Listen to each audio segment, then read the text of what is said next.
রাধে রাধে বন্ধুরা, নিয়ে এলাম একটা ছোট্ট ভিডিও নিয়ে। তো এইটা হইলো গিয়ে আমার বর্দা ভাই, দেখো বর্দা ভাইয়ে আমার মানে আমি ছোটতেই বড় করছে বর্দা ভাই।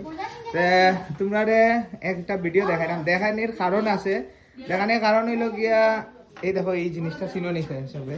এটা এটা ফলের না ফলের ফলের সবজির এগুলা দিয়া মানে জিনিস বানানি হয়, মানে আনে প্যাক করিয়া এগুলা। দেখো এইগুলা দিয়া বর্দা ভাই একটা জিনিস বানাইছে, তোমরা দেখাই দেখে কিরকম লাগে কইও। একটু পিছিয়ে যেতে হবে। হ্যাঁ এখন দেখো এটা এত সুন্দর বানাইছে, এত সুন্দর এটা মানে সিস্টেম করছে। দেখো তোমরা আমি একটু ইয়ে করে দেখা, এই দেখো জিনিসটা করছে যে পিছ থেকে দেখো সামনের থেকে দেখো, মানে এত সুন্দর কারিগরি, মানে না দেখাইয়া পারলাম না তোমরা বৌদিতে ইচ্ছা আমি দেখাইতাম, বর্দা বাইরে পাই না দেখা যে মানুষও দেখাইমো।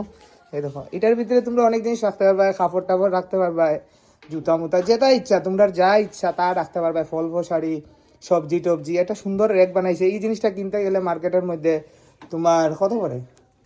5,000 6,000। আচ্ছা 1500-1600 টাকা। আর ব্র্যান্ডেড গেলে তো ব্র্যান্ডেড, কম দামি হইলে 1500-1600, ব্র্যান্ডেড হইলে 3-4 হাজার এরকম তো হইবই। কিন্তু এটা বানাইতে মাত্র খরচ হয়েছে কত টাকা? খরচ হয়েছে স্ক্রু লাগছে 30 টাকা। স্ক্রু লাগছে 30 টাকা, আর বাকি জিনিস মানে হয়তো তোমার গরু আসলো। না কি ফলের দোকান থেকে পয়সা এসে আচ্ছা পয়সা নিছে না, ফলের দোকানে তো এমনি ফালাই দে, পয়সা নিছে না। এই জিনিসটা দেখিও তোমরা, যদি ভালো লাগে লাইক করিও, কমেন্ট করিও, আর শেয়ার করিও। আর তোমরা জানাইও আমরা যে জিনিসটা কিরকম লাগলো। জিনিসটা খুবই সুন্দর, তোমরা এর লাগে দেখাইছি সাইডের দিক থেকে যে কিভাবে মানুষের ঘরের মধ্যে বানাইতে পারে যদি বুদ্ধির ব্যবহার করা যায়। তাহলে হয় না, বুদ্ধি থাকলে শ্বশুর বাড়ি খাটিয়ে খাইতে লাগে না। তো নেক্সট ভিডিও দেখার লাগে রেডি থাকিও। Tata bye bye.